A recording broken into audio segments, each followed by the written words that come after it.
আমরা ভারতকে একটি জিনিস বলে দিতে চাই, ওই মোদীকে একটি জিনিস বলে দিতে চাই, বাংলাদেশের মানুষ ভারত বিরোধী নয়, বাংলাদেশের মানুষ ভারতের জনগণ বিরোধী নয়, কিন্তু বাংলাদেশের মানুষ ওই উগ্র সাম্প্রদায়িক মোদী বিরোধী।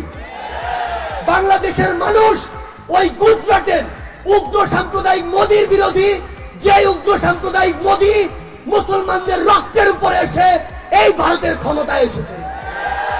আমরা আমাদের জায়গা থেকে স্পষ্ট করে একটি কথা বলি, সম্পর্ক হবে দেশের সাথে দেশের, ব্যক্তির সাথে ব্যক্তির নয়, দলের সাথে দলের নয়।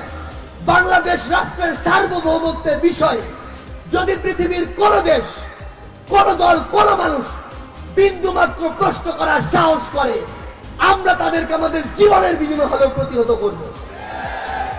আমরা শুধু আপনাদেরকে একটি কথাই বলি, আমাদের যে লড়াই, এই লড়াই কিন্তু শেষ হয়নি, কিন্তু 24-এ আমাদের একটা টেক্সট বুক এক্সাম্পল ক্রিয়েট হয়েছে।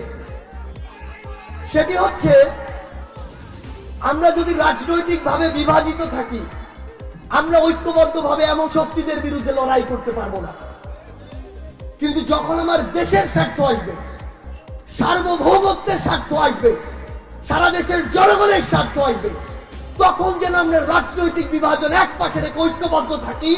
তাহলে এমন যে কোনো পরাশক্তি হোক না কেন, মোদীর মতো যে কোনো উগ্র সাম্প্রদায়িক ব্যক্তি হোক না কেন, আমরা তাদেরকে প্রতিহত করতে পারবো। আমাদের ভিডিও ভালো লাগলে লাইক এবং শেয়ার করুন, কমেন্ট সেকশনে গিয়ে জানান আপনাদের মতামত। আরও ভিডিও পেতে আমাদের চ্যানেল সাবস্ক্রাইব করুন এবং প্রতি মুহূর্তে খবরের আপডেট পেতে প্রেস করুন বেল আইকন।